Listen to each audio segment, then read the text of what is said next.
We've done a lot of work on this notion of the entrepreneur, and we're looking for a Māori word that expresses this notion of the entrepreneur.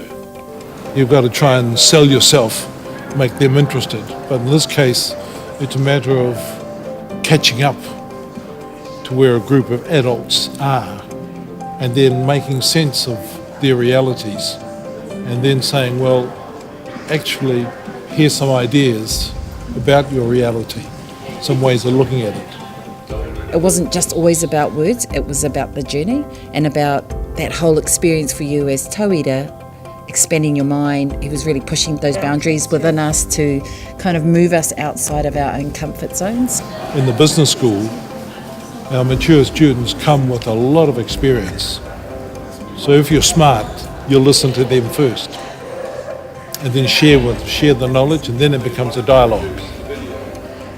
And that's the Socratic method, which happens to align nicely with the Māori learning institution called the Wānanga.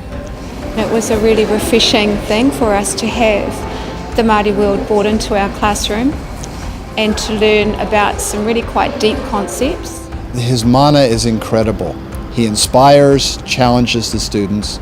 One of the things he's been able to do is keep the diploma in Māori development going at the University of Auckland and growing over a period of time.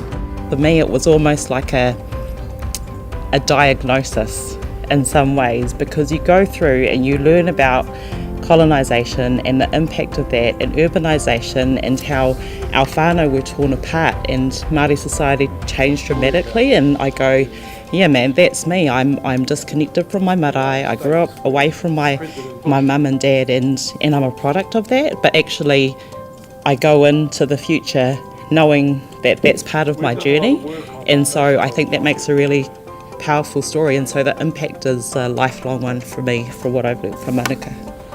When it became known that I was going to become an academic, I was brought from Victoria, came up to Auckland, to the marae at Tungawaka, and we had a seminar with some elders from North Auckland, and the question that I put to them was, what is it that I should be doing?